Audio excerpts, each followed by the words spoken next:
ಜೈ Hind. So ನೋಡ್ರಿ, ಹುಡುಗಿರು ಯಾರು ಜಾಯ್ನ್ ಆಗ್ತಿದ್ರ, ಇಂಡಿಯನ್ ಆರ್ಮಿ ಜಾಯ್ನ್ ಆಗ್ಬೇಕು ಅಂದ್ಕೊಂಡವರು, ಸೊ ಜಾಬ್ ಮಾಡಬೇಕು, ಸೆಂಟ್ರಲ್ ಗೌರ್ಮೆಂಟ್ ಹೋಗ್ಬೇಕು, ಆಮೇಲೆ ಆರ್ಮಿ ಸೇರ್ಬೇಕಂತ ಅಂದ್ಕೊಂಡವ್ರಿಗೆ ಒಂದು ಬೆಸ್ಟ್ ಅವಕಾಶ ಐತೆ ಅಗ್ನಿವೀರದೊಳಗಡೆ. ಸೊ ವುಮೆನ್ ಪೊಲೀಸ್ ಆಗಿಬಿಟ್ಟು ನೀವು ವರ್ಕ್ ಮಾಡ್ಬೋದು. ಸೊ ಇದೇನಂತಂದು ಹೇಳಿದ್ರೆ ಹುಡುಗಿರಿಗೆ ಮಾತ್ರ ಇರುತ್ತೆ. ಎಷ್ಟು ಅದಕ್ಕೆ ಎಲಿಜಿಬಿಲಿಟಿ ಏನು, ಆಮೇಲೆ ನೆಕ್ಸ್ಟ್ ಅದಕ್ಕೆ ವಯಸ್ಸು ಎಷ್ಟು ಬೇಕು, ಆಮೇಲೆ ಎಲ್ಲನೂ ಏನಂತಂದು ಹೇಳಿದ್ರೆ ನಾನು ಡೀಟೇಲ್ಸ್ ಹೇಳಿರ್ತೀನಿ. ಆಮೇಲೆ ಏನಪ್ಪ ಅಂತಂದು ಹೇಳಿದ್ರೆ ಫೆಬ್ರವರಿ 13ರಿಂದ 22ರವರೆಗೂ ಅಪ್ಲಿಕೇಶನ್ನ ಕರೆದಾರೆ. ಏನೇನು ಡಾಕ್ಯುಮೆಂಟ್ಸ್ ಬೇಕಂತಲೂ ಹೇಳ್ತೀನಿ, ಅವುಗಳನ್ನು ಕೂಡ ತೆಗೆಸ್ಕೊಳ್ರಿ, ಅಪ್ಲಿಕೇಶನ್ನ ಹಾಕ್ರಿ. ಆಮೇಲೆ ನಾನೇನು ಮಾಡ್ತಿದ್ದೀನಿ ಅಂತಂದು ಹೇಳಿದ್ರೆ, ಆಲ್ರೆಡಿ ಏನಂತಂದು ಹೇಳಿದ್ರೆ ಕ್ಲಾಸಸ್ಗಳನ್ನ ಹೇಳೋಕೆ ಸ್ಟಾರ್ಟ್ ಮಾಡಿದ್ದೀನಿ. ನೀವು ಕೂಡ ಏನಂತಂದು ಹೇಳಿದ್ರೆ ಜಾಯ್ನ್ ಆಗ್ಬೋದು. ಎಸ್ ನೋಡ್ರಿ, ಆಲ್ರೆಡಿ ನಾನು ಕ್ಲಾಸಸ್ಗಳನ್ನ ಹೇಳ್ತಾ ಇದ್ದೀನಿ ಎಲ್ರಿಗೂ. ಸೊ ನೈಟ್ ಏನಪ್ಪ ಅಂತಂದು ಹೇಳಿದ್ರೆ 9:30ರಿಂದ 11ವರೆಗೂ ಕ್ಲಾಸಸ್ಗಳಿರ್ತಾವೆ. ಸೊ ಎಲ್ಲರೂ ಜಾಯ್ನ್ ಆಗ್ರಿ. ಡೇ ಟೈಮ್ ತೊಗೊಳಕ್ಕಾಗಂಗಿಲ್ಲ, ಯಾಕಂದ್ರೆ ನಮ್ದು ಆಫೀಸ್ ವರ್ಕ್ ಎಲ್ಲ ಇರುತ್ತೆ. ಸೊ 9:30ಇಂದ ಅಥವಾ 9 ಗಂಟೆಯಿಂದ 11ರವರೆಗೂ ಅಥವಾ 9:30ರಿಂದ 11ವರೆಗೂ ಕ್ಲಾಸಸ್ಗಳಿರ್ತಾವೆ. ಸೊ ಯಾರಿಗೆ ನೋಡೋಕ್ಕಾಗಂಗಿಲ್ಲ ಅವ್ರೇನಂತಂದು ಹೇಳಿದ್ರೆ ಲೈವ್ ಕ್ಲಾಸ್ಗಳನ್ನ ರೆಕಾರ್ಡ್ ಕೂಡ ನೋಡಬಹುದು. ಸೊ ಎಲ್ಲನೂ ಅನುಮತಿ ಐತೆ, ಎಲ್ಲನೂ ಮಾಡ್ಕೋಬಹುದು. ಲೈವ್ ಕ್ಲಾಸ್ ಅಟೆಂಡ್ ಆಯಿತು ಅಂತಂದು ಹೇಳಿದ್ರೆ ಪ್ರತಿಯೊಂದೂ ಅರ್ಥ ಆಗುತ್ತೆ. ನೀವು ಅಲ್ಲೇ ಕೇಳ್ಬೋದು, ಮೆಸೇಜ್ ಆಗ್ಬೋದು, ಸರ್ ನಂಗೆ ಇದು ಅರ್ಥ ಆಗ್ತಿಲ್ಲ ಅಂತಂದು ಹೇಳಿ ಅದನ್ನೂ ಕೇಳ್ಬೋದು. ಆ ಥರ ಆಪ್ಷನ್ ಐತೆ.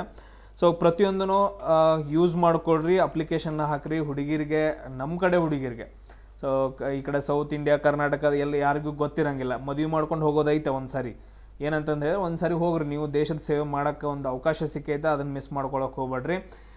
ಇಲ್ಲಿ ಏನಾಯ್ತಂತ ಹೇಳಿದ್ರೆ ನಿಮ್ಗೆ ಇಲ್ಲಿ ನೀವು ನೋಡಿರ್ಬೋದು ಡೈರೆಕ್ಟಾಗಿ ವುಮೆನ್ ಪೊಲೀಸ್ ಆಗಿಬಿಟ್ಟು ಏನಂತಂದು ಹೇಳಿದ್ರೆ ವುಮೆನ್ ಮಿಲಿಟರಿ ಪೊಲೀಸ್ ಒಳಗಡೆ ಜಾಯ್ನ್ ಆಗ್ಬೋದು. ಜನರಲ್ ಡ್ಯೂಟಿ ಇರುತ್ತೆ. ಸೊ ಏಪ್ರಿಲ್ 22ನೇ ತಾರೀಕು ಮುಂದೆ ಎಕ್ಸಾಮ್ಸ್ಗಳು ನಡೀತಾವ. 13ನೇ ತಾರೀಕು ಫೆಬ್ರವರಿ, ಆಲ್ರೆಡಿ 2 ದಿನ ಆಗೈತೆ ಸ್ಟಾರ್ಟ್ ಆಗಿ, 22 ಮಾರ್ಚ್ವರೆಗೂ ಏನಂತಂದು ಹೇಳಿದ್ರೆ ಹಾಕೋದಿರುತ್ತೆ. ಆಮೇಲೆ 2 ಫೇಸ್ ನಡೆಯುತ್ತಾ. ಫಸ್ಟ್ ಏನಪ್ಪ ಅಂತಂದು ಹೇಳಿದ್ರೆ ಆನ್ಲೈನ್ ಎಕ್ಸಾಮ್ ಇರುತ್ತೆ. ಅದ್ರ ಬಗ್ಗೆ ಟೆನ್ಷನ್ ತೊಗೊಳಕ್ಕೆ ಹೋಗ್ಬೇಡ್ರಿ, ನಾನೆಲ್ಲನೂ ಹೇಳ್ಕೊಡ್ತೀನಿ ಕ್ಲಾಸಲ್ಲಿ. ಆನ್ಲೈನ್ ಎಕ್ಸಾಮ್ ಇರುತ್ತೆ. ಆಮೇಲೆ ನೆಕ್ಸ್ಟ್ ಇನ್ನೊಂದೇನಪ್ಪ ಅಂತಂದು ಹೇಳಿದ್ರೆ, ನೆಕ್ಸ್ಟ್ ನಿಮ್ಮದು ಆನ್ಲೈನ್ ಎಕ್ಸಾಮ್ ಪಾಸ್ ಆದ್ರಿ ಅಂತಂದು ಹೇಳಿದ್ರೆ ಫಿಸಿಕಲ್ಲು, ರ್ಯಾಲಿ, ಏನಂದ್ರೆ ರನ್ನಿಂಗು, ಆಮೇಲೆ ಅದೆಲ್ಲ ಇರುತ್ತೆ. ಅದೆಲ್ಲ ನೀವು ಈಸಿಯಾಗಿ ಮಾಡ್ಕೊತೀರಿ. ಡೈಲಿ ರನ್ನಿಂಗ್ ಪ್ರಾಕ್ಟೀಸ್ ಮಾಡಿರಿ. ಅಪ್ಲಿಕೇಶನ್ ಹಾಕೋದು ಆಲ್ರೆಡಿ ಹೇಳಿದ್ದೀನಿ ನಿಮ್ಗೆ. ಎಕ್ಸಾಮ್ ಫೀಸ್ ಎಷ್ಟು ಇರುತ್ತೆ ಅಂತಂದು ಹೇಳಿದ್ರೆ 250 ಇರುತ್ತೆ.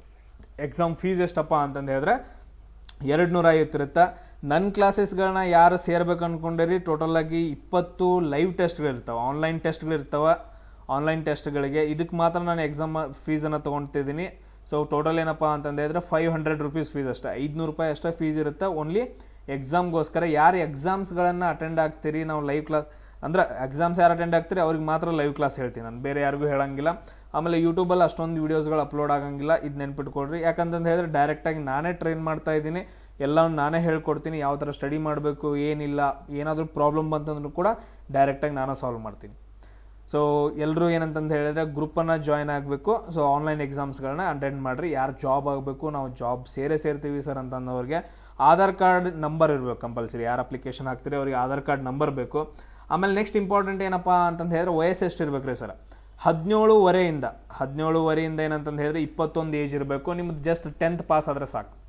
ಇಲ್ಲೇನಪ್ಪ ಅಂತಂದು ಹೇಳಿದ್ರೆ 10th ಪಾಸ್ ಆದರೆ ಸಾಕು. 45% ಮೇಲಾಗಿರ್ಬೇಕು. 10th ಏನಂತಂದು ಹೇಳಿದ್ರೆ 45% ಮೇಲಾಗಿರ್ಬೇಕು. 10th ಪಾಸ್ ಆದರೆ ಸಾಕು. ಆಮೇಲೆ ನೆಕ್ಸ್ಟ್ ನೋಡ್ರಿ, ನಿಮ್ದು ಏಜ್ ಎಲ್ಲಿಂದ ಎಲ್ಲಿವರೆಗೂ ಸರ್? 1 ಅಕ್ಟೋಬರ್ 2003ರಿಂದ ಹಿಡ್ಕೊಂಡು, 1ನೇ ತಾರೀಕು ಅಕ್ಟೋಬರ್ ಹಿಡ್ಕೊಂಡು 1 ಏಪ್ರಿಲ್ 2007ರವರೆಗೂ, 1 ಏಪ್ರಿಲ್ 2007ರವರೆಗೂ ಎಷ್ಟು ಜನ ಹುಟ್ಟಿದಿರಿ ನೀವೆಲ್ಲರೂ ಏನಂತಂದು ಹೇಳಿದ್ರೆ ಆರ್ಮಿಯನ್ನು ಸೇರ್ಬೋದು. ಬಿಡಕ್ಕೆ ಹೋಗ್ಬಿಟ್ರೆ ಮನ್ಯಾಗಿನಾರು ಏನಾರ ಅನ್ಕೋರಕ್ಕೆ. ಸೊ ಬರೆಯೋಕೇನಾಗೋದೈತೆ, ನೀವು ಜಾಬ್ ಆಯ್ತು ಅಂತಂದು ಹೇಳಿದ್ರೆ ಅವ್ರಿಗೆ ಖುಷಿ ಆಗುತ್ತೆ. ಅಪ್ಪುಗಳಿದ್ರೆ ಎಷ್ಟು ಅಪ್ಪುಗಳು ಏನಂತಂದು ಹೇಳಿದ್ರೆ ನಿಮ್ಮ ಮೇಲೆ ಎಷ್ಟು ಇದು ನಂಬಿಕೆ ಇಟ್ಕೊಂಡಿರ್ತಾರೆ, ಎಷ್ಟು ಭರವಸೆ ಇಟ್ಕೊಂಡಿರ್ತಾರೆ. ನಿಮ್ಮ ಅಪ್ಪನೂ ಕರ್ಕೊಂಡು ಹೋಗುತ್ತೆ ಬರೀ ರನ್ನಿಂಗ್ಕ. ಸರ್ ಅವ್ರು ರನ್ನಿಂಗ್ ಕರ್ಕೊಂಡು ಹೋಗಂಗಿಲ್ಲ, ಅದಕ್ಕೆ ನಿಮ್ಮ ಅಪ್ಪಗಳನ್ನ ಕರ್ಕೊಂಡು ಹೋಗ್ರಿ, ಅವ್ರೇನು ಬ್ಯಾಡ್ ಅಂತಾರೇನ? ಸೊ ಅವ್ರದ್ದು ಏನಂತಂದು ಹೇಳಿದ್ರೆ ಹೊಟ್ಟೆ ಕರಗುತ್ತೆ. ನೀವು ಕರೆಕ್ಟಾಗಿ ಓಡ್ರಿ ಅಂತಂದು ಹೇಳಿದ್ರೆ ನಿಮ್ದೇನಪ್ಪ ಅಂತಂದು ಹೇಳಿದ್ರೆ ಜಾಬ್ ಆಗುತ್ತೆ. ಸೊ ಎಕ್ಸಾಮ್ ಪ್ರಿಪ್ರೇಷನ್ಗೆ ನಾನು ಇರ್ತೀನಿ, ಕ್ಲಾಸ್ಗಳನ್ನ ಹೇಳ್ಕೊಡ್ತೀನಿ, ಲೈವ್ ಟೆಸ್ಟ್ಗಳನ್ನ ಬರೀರಿ. ಜಾಬ್ ಆಯ್ತು ಅಂತಂದು ಹೇಳಿದ್ರೆ ಖುಷಿಪ್ಪ. ನೀವು ಜಾಬ್ ಆದರೆ ಅಂತಂದು ಹೇಳಿದ್ರೆ ನಿಮ್ಮ ಮನಿ ಫ್ಯಾಮ್ಲಿ ಎಲ್ಲ ಅಂತಂದು ಹೇಳಿದ್ರೆ ಖುಷಿಯಾಗಿರ್ತೈತಿ. ಒಂದು ಹುಡುಗ ಜಾಬ್ ಆಯ್ತು ಅಂತಂದು ಹೇಳಿದ್ರೆ ನಾವು ಮನಿ ಫ್ಯಾಮ್ಲಿ ಎಲ್ಲ ನೋಡ್ಕೋತಾ ಇಲ್ಲ ಗೊತ್ತಿಲ್ಲ, ಬಟ್ ಆದರೆ ನೀವೆಲ್ಲರೂ ಜಾಬ್ ಆಯ್ತು ಅಂತಂದು ಹೇಳಿದ್ರೆ ನಿಮ್ಮ ಗಂಡು ಮನಿನೂ ಚಲೋ ಇರ್ತೈತಿ, ನಿಮ್ಮ ತವ್ರ ಮನಿನೂ ಚಲೋ ಇರ್ತೈತಿ. ಹಾಂ, ಸೊ ಮಿಸ್ ಮಾಡ್ಕೋಕೆ ಹೋಗ್ಬೇಡ್ರಿ. ನಿಮ್ದು ಹೈಟ್ ಎಷ್ಟಿರಬೇಕು? ಸೊ ಏಜ್ ಗೊತ್ತಾಯ್ತಾ ಎಲ್ರಿಗೂ? ಹೈಟ್ ಎಷ್ಟಿರಬೇಕು? 162 ಸೆಂಟಿಮೀಟರ್ ಇದ್ರೆ ಸಾಕು. 162 ಸೆಂಟಿಮೀಟರ್ ಹಿಡ್ಕೊಂಡು ಮ್ಯಾಲೆ ಯಾರು ಇರ್ತಿತ್ತಲ್ಲ ಹೈಟು, ಸೊ ಅವರೆಲ್ಲರೂ ಏನಂತಂದು ಹೇಳಿದ್ರೆ ಎಲಿಜಿಬಲ್ ಇರ್ತೀರಿ. ಎಲ್ರಿಗೂ ಅರ್ಥ ಆಯ್ತಾ ಇದು? ಆಮೇಲೆ ನೆಕ್ಸ್ಟ್ ಮತ್ತೇನಪ್ಪ ಅಂತಂದು ಹೇಳಿದ್ರೆ ಇಂಪಾರ್ಟೆಂಟು ಕಂಪ್ಲೀಟಾಗಿ ನೋಡ್ರಿ, ನೀವು ಯಾರಾದರೂ ನ್ಯಾಷನಲ್ ಲೆವೆಲ್ ಎಲ್ಲಾದರೂ ಆಡಿದ್ರೆ ಅಥವಾ ಸ್ಟೇಟ್ ಲೆವೆಲ್ ಆಡಿದ್ರೆ ಅಥವಾ ಯೂನಿವರ್ಸಿಟಿ ಲೆವೆಲ್ ಗೇಮ್ಸ್ಗಳನ್ನ ಆಡಿದ್ರೆ ನಿಮ್ಮ ಹತ್ರ ಸರ್ಟಿಫಿಕೇಟ್ಸ್ ಇದ್ದು ಅಂತಂದು ಹೇಳಿದ್ರೆ ನಿಮಗೆ ಬೋನಸ್ ಮಾರ್ಕ್ಸ್ ಸಿಗ್ತಾವೆ, ಎಕ್ಸ್ಟ್ರಾ ಮಾರ್ಕ್ಸ್ ಸಿಗ್ತಾವೆ. ಅದು ಮಿಸ್ ಮಾಡ್ಕೋಕೆ ಹೋಗ್ಬೇಡ್ರಿ. ಡಿಸ್ಟ್ರಿಕ್ಟ್ ಲೆವೆಲಿಂದ ಏನಂತಂದು ಹೇಳಿದ್ರೆ ಸ್ಟೇಟ್ ಲೆವೆಲ್ಗೆ ಎಲ್ಲಾದರೂ ರಿಪ್ರೆಸೆಂಟ್ ಮಾಡಿ ಮೆಡಲ್ಸ್ಗಳಿದ್ರು ಕೂಡ ಮಾರ್ಕ್ಸ್ ಬರ್ತಾವೆ. ಆಮೇಲೆ NCC A certificate, B certificate, C certificate ಇದ್ರೆ, A ಸರ್ಟಿಫಿಕೇಟ್ ಇದ್ರೆ 5 ಮಾರ್ಕ್ಸ್, B ಸರ್ಟಿಫಿಕೇಟ್ ಇತ್ತು ಅಂತಂದು ಹೇಳಿದ್ರೆ 10 ಮಾರ್ಕ್ಸ್, C ಸರ್ಟಿಫಿಕೇಟ್ ಇತ್ತು 20 ಮಾರ್ಕ್ಸ್. ನೀವು C ಸರ್ಟಿಫಿಕೇಟು ರಿಪಬ್ಲಿಕ್ ಪರೇಡ್ ಮಾಡಿದ್ರಿ ಅಂತಂದು ಹೇಳಿದ್ರೆ 25 ಮಾರ್ಕ್ಸ್ ನಿಮ್ಗೆ ಏನಂತಂದು ಹೇಳಿದ್ರೆ ಬೋನಸ್ ಬರ್ತಾವೆ. ಎಕ್ಸಾಮಲ್ಲಿ ಎಷ್ಟು ತೊಗೊಂತೀರಿ ಅಷ್ಟು ಮಾರ್ಕ್ಸು ಪ್ಲಸ್ ಇವೆಲ್ಲ ಬೋನಸ್ ಮಾರ್ಕ್ಸ್ಗಳು, ಅಂದರೆ ಆರಾಮಾಗಿ ಜಾಬ್ ಆಗ್ಬೋದು ನೀವು ಈ ಸರ್ಟಿಫಿಕೇಟ್ಸ್ಗಳನ್ನೆಲ್ಲ ಹೊಂದಿದ್ರ. ಆಮೇಲೆ ನೆಕ್ಸ್ಟ್ ಇನ್ನೊಂದು ಏನಪ್ಪ ಅಂತಂದು ಹೇಳಿದ್ರೆ ಇಂಪಾರ್ಟೆಂಟ್ ನಿಮ್ಗೆ ಇದೆಲ್ಲ ಬಿಟ್ಬಿಡ್ರಿ, ಟ್ರೈನಿಂಗು ಪೇಮೆಂಟ್ ಎಷ್ಟು ಕೊಡ್ತಾರೆ ಅವೆಲ್ಲ ನಿಮ್ಗೆ ಇಲ್ಲೆಲ್ಲ ಗೊತ್ತಿದ್ದಾವೆ, ಇಲ್ಲೆಲ್ಲ ಅವನ್ನೆಲ್ಲ ಟೆನ್ಷನ್ ತೊಗೊಂಗಿಲ್ಲ, ಜಾಬ್ ಆಗೋದಷ್ಟು ಮೊದಲು. ಆಮೇಲೆ ನೆಕ್ಸ್ಟ್ ನೋಡ್ರಿ, ನಿಮ್ಗೇನಂತಂದು ಹೇಳಿದ್ರೆ ಆನ್ಲೈನ್ ಎಕ್ಸಾಮ್ ಇರುತ್ತೆ. ಆನ್ಲೈನ್ ಎಕ್ಸಾಮ್ದು ಅದು ಟೆನ್ಷನ್ ಬೇಡ, ನಾನು ಹೇಳ್ಕೊಡ್ತೀನಿ ಕ್ಲಾಸ್ ಒಳಗಡೆ. ನೆಕ್ಸ್ಟ್ ನಿಮ್ಗೆ ಏನೇನು ಡಾಕ್ಯುಮೆಂಟ್ಸ್ಗಳು ಬೇಕು ಇವನ್ ತೆಗೆಸಿಟ್ಕೋಬೇಕು. ಮೊದಲೇನೆ ಹಾಕುವಾಗ ಕೆಲವೊಂದು ಬೇಕಾಗ್ತಾವ. ಇವನ್ ಎಕ್ಸಾಮ್ ಪಾಸ್ ಆದ ನಂತರ ನಿಮ್ಗೆ ರ್ಯಾಲಿಗೆ ಹೋದಾಗ ಅಡ್ಮಿಟ್ ಕಾರ್ಡ್ ಇರಬೇಕು. ಅಡ್ಮಿಟ್ ಕಾರ್ಡ್ ಬರೆದು ಬಂದ ನಂತರ ಹರಿಯೋಂಗಿಲ್ಲ, ಅದನ್ನ ಇಟ್ಕೋಬೇಕು, ಅದು ಕಂಪಲ್ಸರಿ ಬೇಕು. ಆಮೇಲೆ ಫೋಟೋಗ್ರಾಫ್ಸ್ ಬೇಕು, 20 ಫೋಟೋಗ್ರಾಫ್ ಬೇಕು. ಅದ್ರ ಜೊತೆಗೆ ಎಜುಕೇಷನಲ್ ಸರ್ಟಿಫಿಕೇಟ್ಸ್ ಯಾವ್ಯಾವ 10th ಮಾರ್ಕ್ಸ್ ಕಾರ್ಡ್ಸ್ಗಳು ಏನೇನು ಬರ್ತಾವೆ, LC ಮಾರ್ಕ್ಸ್ ಕಾರ್ಡ್ ಅವೆಲ್ಲ ಏನಂತಂದು ಹೇಳಿದ್ರೆ ಇರಬೇಕು. ಆಮೇಲೆ ನೆಕ್ಸ್ಟ್ ಏನಂತಂದ್ರೆ ನೀವು ಡಿಗ್ರಿ ಮಾಡೋದಿದ್ರೆ ಸೆಕೆಂಡ್ PU ಫಸ್ಟ್ PU ಮಾಡೋದು ಅವು ಮಾರ್ಕ್ಸ್ ಕಾರ್ಡ್ಗಳನ್ನ ಇಟ್ಕೊಳ್ರಿ. ಆಮೇಲೆ ಡೊಮೆನ್ಷಿಯಲ್ ಸರ್ಟಿಫಿಕೇಟ್ ಬೇಕು, ಇದೊಂದು ನೀವು ತೆಗೆಸ್ಕೋಬೇಕು. ಯಾವ ಹುಡುಗಿರು ತೆಗೆಸ್ಕೊಂಡಿಲ್ಲ, ನೀವು ಅಪ್ಪಾರನ್ನ ಇಲ್ಲ ನಿಮ್ಮ ಅಣ್ಣಗಳನ್ನ ಕೇಳ್ರಿ, ಇಲ್ಲ ನೆಮ್ಮದಿ ಕೇಂದ್ರದಾಗ ಕೇಳ್ರಿ, ಡೊಮೆನ್ಷಿಯಲ್ ಸರ್ಟಿಫಿಕೇಟ್ ಕೊಡ್ತಾರೆ. ಆಮೇಲೆ ಕ್ಯಾಸ್ಟ್ ಸರ್ಟಿಫಿಕೇಟು ಅಲ್ಲೇ ಕೊಡ್ತಾರೆ, ರಿಲಿಜನ್ ಸರ್ಟಿಫಿಕೇಟ್ ಇದ್ರೆ ಅದನ್ನು ಕೊಡ್ತಾರೆ. ಅಲ್ಲಿ ಹೋಗಿ ನೀವು ಕೇಳ್ರಷ್ಟ ನೆಮ್ಮದಿ ಕೇಂದ್ರದೊಳಗಡೆ, ನೆಮ್ಮದಿ ಕೇಂದ್ರಗಳು ಅಂತ ಬರ್ತಾವೆ ನೋಡ್ರಿ. ಆಮೇಲೆ ಸ್ಕೂಲ್ ಒಳಗಡೆ ನಿಮ್ಮದು ಸ್ಕೂಲು ಕಾಲೇಜು ಏನು ಹೈಸ್ಕೂಲ್ ಇರ್ತಾವಲ್ಲ ಅಲ್ಲಿ ನೀವು ಸ್ಕೂಲ್ ಕ್ಯಾರೆಕ್ಟರ್ ಸರ್ಟಿಫಿಕೇಟ್ ತೆಗೆಸ್ಕೊಂಬರ್ಬೇಕು. ಆಮೇಲೆ ನೆಕ್ಸ್ಟು ನಿಮ್ಮದು ಊರು ಒಳಗಡೆ ಪಂಚಾಯತಿ ಒಳಗಡೆ ಕೊಡ್ತಾರೆ, ಅಲ್ಲೂ ಕೂಡ ಏನಂತಂದು ಹೇಳಿದ್ರೆ ಕ್ಯಾರೆಕ್ಟರ್ ಸರ್ಟಿಫಿಕೇಟ್ ಅಂತ ಬರುತ್ತೆ. ಆಮೇಲೆ ಅನ್ಮ್ಯಾರಿಡ್ ಸರ್ಟಿಫಿಕೇಟ್, ನೀವು ಮದುವೆ ಆಗಿಲ್ಲ ಅಂತಂದು ಹೇಳ್ಬಿಟ್ಟು ಊರು ಸರ್ಪಂಚು ಅಥವಾ ಮುನ್ಸಿಪಲ್ ನಿಮ್ಮ ನಗರಗಳಿರ್ತಾವಲ್ಲ ಅಲ್ಲಿ ಏನಂತಂದು ಹೇಳಿದ್ರೆ ಅನ್ಮ್ಯಾರಿಡ್ ಸರ್ಟಿಫಿಕೇಟ್ ಕೊಡ್ತಾರೆ. ಅದೇನಿಲ್ಲ ಒಂದು ಈ ಥರ ಏನಂತಂದು ಹೇಳಿದ್ರೆ ಒಂದು ಸರ್ಟಿಫಿಕೇಟ್ ಇರುತ್ತೆ, ಅದ್ರ ಮೇಲೆ ಸಹಿ ಮಾಡಿ ಕೊಡ್ತಾರೆ ಅಷ್ಟೇ. ಭಾಳ ಟೆನ್ಷನ್ ತೊಗೊಳ್ಬೇಡ, ಅದಕ್ಕೆಲ್ಲ ರೊಕ್ಕೆಲ್ಲ ಏನು ಖರ್ಚಾಗಿಲ್ಲ. ಯಾರಾದ್ರೂ ರಿಲೇಷನ್ ನಿಮ್ಮ ಅಣ್ಣಗಳು ಯಾರಾದರೂ ಆಲ್ರೆಡಿ ಜಾಬ್ ಇದಕ್ಕೆ ಹೋಗಿದ್ರು ಅಂತಂದು ಹೇಳಿದ್ರೆ, ಮಿಲ್ಟ್ರಿ ಹೋಗಿದ್ರು, ನಿಮ್ಮ ಅಣ್ಣಗಳಾಗಲಿ ನಿಮ್ಮ ತಮ್ಮಗಳಾಗಲಿ, ಸೊ ನಿಮ್ಮ ಅಪ್ಪ ಆಗಿರ್ಬೋದು, ಯಾರಾದರೂ ಹೋಗಿದ್ರು ಅಂತಂದು ಹೇಳಿದ್ರೆ ರಿಲೇಷನ್ ಸರ್ಟಿಫಿಕೇಟ್ ಇತ್ತು ಅಂತಂದು ಹೇಳಿದ್ರೆ ಇನ್ನೂ ಈಸಿ ಜಾಬ್ ಆಗೋದು. ನೆನ್ಬಿಡ್ಬೋದು. ಆಮೇಲೆ NCC C ಸರ್ಟಿಫಿಕೇಟ್ಸ್ಗಳು, ABC ಸರ್ಟಿಫಿಕೇಟ್ಗಳು ಇರಬೇಕು. ಸ್ಪೋರ್ಟ್ಸ್ ಸರ್ಟಿಫಿಕೇಟ್ಸ್ಗಳು ಯಾವ ಬರ್ತಾವೆ ಅವು ಎಲ್ಲ ಇರಬೇಕು. ಅರ್ಥ ಆಯ್ತಾ ಎಲ್ರಿಗೂ? ಆಮೇಲೆ ಪ್ಯಾನ್ ಕಾರ್ಡು ಆಧಾರ್ ಕಾರ್ಡು ಇದ್ರೆ ಓಕೆ ಸರ್, ಇರಲಿಲ್ಲ ಅಂದ್ರೆ ಓಕೆ, ಆಧಾರ್ ಕಾರ್ಡ್ ಇದ್ರೆ ಸಾಕು, ಪ್ಯಾನ್ ಕಾರ್ಡ್ ಇದ್ರೂ ಇಟ್ಕೊಡ್ರಿ. ನೆಕ್ಸ್ಟ್ ಟ್ಯಾಟೂ ಇರೋಂಗಿಲ್ಲ. ನಿಮ್ದು ಏನಂತಂದು ಹೇಳಿದ್ರೆ ರಿಲಿಜನ್ ಪ್ರಕಾರ ಇಲ್ಲೇನೋ ಹಂಚಿ ಬಟ್ ಏನೋ ಇರ್ತಾವಲ್ಲ ಅವೆಲ್ಲ ಬಿಟ್ಬಿಟ್ಟು ಅವೆಲ್ಲ ನಡೆಯುತ್ತೆ. ಬಟ್ ನೀವು ಬಾಯ್ ಫ್ರೆಂಡ್ ನೇಮ್ ಬರ್ಸ್ಕೊಳ್ಳೋದು ಅಥವಾ ದೇವ್ರ ಫೋಟೋ ಹಾಕ್ಸ್ಕೊಳ್ಳೋದು ಅಥವಾ ಅಪ್ಪ ಅಮ್ಮನ ಫೋಟೋ ತೆಗೆಸ್ಕೊಳ್ಳೋದು ಇಂಥವೆಲ್ಲ ಇರ್ತಾವಲ್ಲ, ಇಂಥವು ಯಾವ ನಡೆಯಂಗಿಲ್ಲ. ಟ್ಯಾಟೋ ಒಂದು ಸ್ವಲ್ಪ ನಡೆಯಂಗಿಲ್ಲ. ಹಾರ್ಟ್ ಸಿಂಬಲ್ ಹಾಕೊಂಡ್ಬಿಟ್ಟು ಈ ಥರ ಹಾರ್ಟ್ ಸಿಂಬಲ್ ಹಾಕ್ಬಿಟ್ಟು ಏನೇನೋ ಬರ್ಸ್ಕೊಂಡಿರ್ತಾರಲ್ಲ ಇಂಥವು ಯಾವ ನಡೆಯಂಗಿಲ್ಲ. ನೀವೇನಂತಂದು ಹೇಳಿದ್ರೆ ಕನಸ್ಬಿಟ್ಬಿಟ್ರೆ ಆರ್ಮಿ ಒಳಗಡೆ ಯಾವುದು ಟ್ಯಾಟೋಗಳು ನಡೆಯಂಗಿಲ್ಲ, ಪರ್ಮನೆಂಟ್ ಟ್ಯಾಟೋಸ್ಗಳು ಯಾವ ನಡೆಯಂಗಿಲ್ಲ.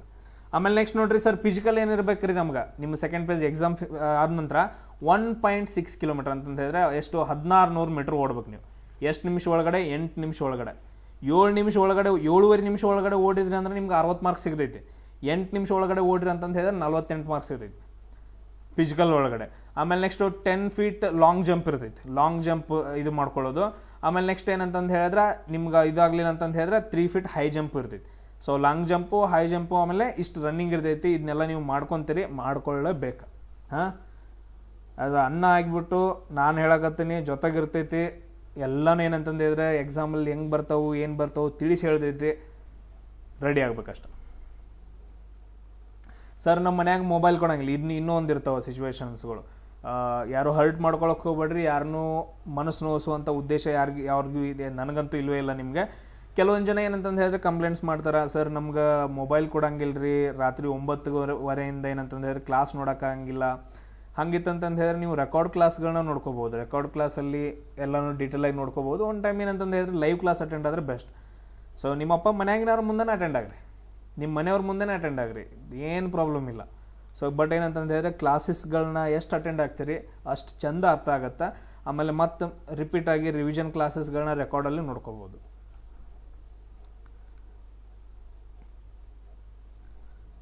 ಆಮೇಲೆ ನೆಕ್ಸ್ಟ್ ನೋಡ್ರಿ ಮತ್ತೇನಪ್ಪ ಅಂತಂದು ಹೇಳಿದ್ರೆ ಇಷ್ಟು ಮಾಹಿತಿಗಳು ಎಲ್ಲನೂ ನಿಮ್ಗೆ ಸಿಕ್ಕಾವು ಅಂತ ಅಂದ್ಕೊಳ್ತೀನಿ. ಸೊ ಎಲ್ಲರೂ ಅಪ್ಲಿಕೇಶನನ್ನು ಹಾಕ್ರಿ. ಎಸ್, ಸೊ ಇಷ್ಟೇನಪ್ಪ ಅಂತಂದು ಹೇಳಿ ನಿಮ್ಮದು ಎಲ್ಲಿ ಎಕ್ಸಾಮ್ ಸೆಂಟರ್ಗಳು ಎಲ್ಲೆಲ್ಲಿ ಬರ್ತಾವೆ ಏನೇನೋ ಅವನ್ನೆಲ್ಲ ನಾವು ನೋಡ್ಕೊಳ್ಳೋಣ. ಏನು ಒಂದು ದಿನ ಇರುತ್ತೆ ಅಷ್ಟೇ, ಬಂದು ಬರು 1 ತಾಸು ಎಕ್ಸಾಮ್ ಇರುತ್ತೆ. ಎಸ್, ಇಲ್ಲಿ ನೋಡ್ರಿ ಅನ್ಮ್ಯಾರಿಡ್ ಸರ್ಟಿಫಿಕೇಟ್ ಇಲ್ಲಿ ಇದೈತೆ ನೋಡ್ರಿ, ಅನ್ಮ್ಯಾರಿಡ್ ಸರ್ಟಿಫಿಕೇಟ್. ಸೊ ಇದನ್ನೇನಂತಂದು ಹೇಳಿದ್ರೆ ನೋಟಿಫಿಕೇಶನ್ನ ಗ್ರೂಪಲ್ಲಿ ಹಾಕಿರ್ತೀನಿ. ಸೊ ಈ ಅನ್ಮ್ಯಾರಿಡ್ ಸರ್ಟಿಫಿಕೇಟ್ ಡೌನ್ಲೋಡ್ ಮಾಡ್ಕೊಂಡು ಇದನ್ನ ಏನಂತಂದು ಹೇಳಿದ್ರೆ ಜೆರಾಕ್ಸ್ ಹೊಡಿಸ್ಕೊಳ್ಳೋದ, ಇಲ್ಲೆಲ್ಲ ಹೋಗಿಬಿಟ್ಟು ತುಂಬಿಸ್ಕೊಂಡು ಗ್ರಾಮ ಪಂಚಾಯತ್ ಇದು ಅಧ್ಯಕ್ಷರ ಥರ ಅವ್ರು ಸೈನ್ ಮಾಡಿಸ್ಕೊಳ್ಳೋದ. ಆಮೇಲೆ ನೆಕ್ಸ್ಟು ಇದು ಅಫಿಡವಿಟ್ ಮಾಡಿಸ್ಕೊಬೇಕು. ಆಮೇಲೆ ನೆಕ್ಸ್ಟು ಮತ್ತೇನಪ್ಪ ಅಂತಂದು ಹೇಳಿದ್ರೆ ಅಷ್ಟೇ. ಯಾರಾದರೂ ಇಲ್ಲಿ ನೋಡ್ರಿ ನೀವು ಸ್ಪೋರ್ಟ್ಸ್ಗಳು ಯಾವ್ಯಾವ ಕನ್ಸಿಡರ್ ಮಾಡ್ತಾರೆ ಅಂತಂದು ಹೇಳಿ ಇದ್ರೊಳಗೆ ಎಲ್ಲಾದರೂ ನೀವು ಭಾಗವಹಿಸಿದ್ರಿ ಅಂತಂದು ಹೇಳಿದ್ರೆ ಇವತ್ತರದ್ದು ಇತ್ತು ಅಂತಂದು ಹೇಳಿದ್ರೆ ಓಕೆ, ಸರ್ಟಿಫಿಕೇಟ್ಸ್ಗಳಿತ್ತು ಅಂತಂದು ಹೇಳಿದ್ರೆ. ಆಮೇಲೆ ನೆಕ್ಸ್ಟು ಮತ್ತೇನಪ್ಪ ಇಂಪಾರ್ಟೆಂಟು, ನೆಕ್ಸ್ಟ್ ನಾನು ಬೇರೆ ಮತ್ತು ವೀಡಿಯೋಸ್ಗಳನ್ನ ಮಾಡಿ ಹಾಕ್ತೀನಿ, ಇಷ್ಟು ನೆನ್ಪಿಟ್ಕೊಡಷ್ಟೇ. ಕ್ಯಾರೆಕ್ಟರ್ ಸರ್ಟಿಫಿಕೇಟು ಅವು ಇವೆಲ್ಲ ಎಲ್ಲನೂ ಇರ್ತವೆ ಇಲ್ಲಿ. ಸೊ ನೀವು ಡೌನ್ಲೋಡ್ ಮಾಡಿಕೊಂಡು ಏನಂತಂದು ಹೇಳಿದ್ರೆ ಸೈನ್ ಮಾಡಿಸ್ಕೊಂಡು ಬರ್ಬೇಕು. ಸೊ ಇಷ್ಟೇನಪ್ಪ ಅಂತಂದು ಹೇಳಿದ್ರೆ ಹುಡುಗಿರಿಗೆ ಭಾಳ ಕಾಂಪಿಟೇಷನ್ ಇರೋಂಗಿಲ್ಲ. ಎಕ್ಸಾಮ್ ಪಾಸ್ ಆಗಿ ನೀವೆಲ್ಲಾದರೂ ರನ್ನಿಂಗ್ ಎಲ್ಲಾದರೂ ಪಾಸ್ ಆದ್ರಿಯಪ್ಪ ಅಂತಂದು ಹೇಳಿದ್ರೆ ಯೂನಿಫಾರ್ಮ್ ಹಾಕ್ಕೊಂಡು ಆರಾಮಾಗಿ ದೇಶ ಸೇವೆ ಮಾಡ್ಬೋದು. ಹುಡುಗರಿಗಿಂತನೂ ಮಸ್ತ್ ರೆಸ್ಪೆಕ್ಟ್ ಸಿಗುತ್ತೆ. ಮನ್ಯಾಗ ಏನಂತಂದು ಹೇಳಿದ್ರೆ ಆರಾಮಾಗಿರುತ್ತೆ ಜೀವನ. ಅಪ್ಪ ಅಮ್ಮನ ಏನಂತಂದು ಹೇಳಿದ್ರೆ ಹೆಸರು ಕೀರ್ತಿ ಹಬ್ಬಿಸ್ರಿ, ನನಗೂ ಖುಷಿ ಸಿಗುತ್ತೆ. ಎಷ್ಟೋ ಜನ ಏನಂತಂದು ಹೇಳಿದ್ರೆ ಹುಡುಗಿರು ಆಲ್ರೆಡಿ ಜಾಬ್ ಆಗಿದ್ದಾರೆ. ನಾನು ಲಾಸ್ಟ್ ಟೈಮೆಲ್ಲ ಹುಡುಗಿರಿಗೆಲ್ಲ ಹೇಳ್ಕೊಟ್ಟಿಲ್ಲ, ಬಟ್ ಆದರೆ ಈ ಟೈಮ್ ನಿಮಗೂ ಹೇಳ್ಕೊಡ್ತೀನಿ, ಏನು ಪ್ರಾಬ್ಲಮ್ ಇಲ್ಲ. ಎಲ್ಲನೂ ಏನಂತಂದು ಹೇಳಿದ್ರೆ ಪ್ರತಿಯೊಂದನ್ನು ತಿಳಿಸಿ ಹೇಳ್ತೀನಿ. ಎಲ್ಲ ಸಬ್ಜೆಕ್ಟ್ ನಾನು ಒಬ್ಬನೇ ಹೇಳ್ತೀನಿ, ಎಲ್ಲರೂ ಜಾಯ್ನ್ ಆಗ್ರಿ.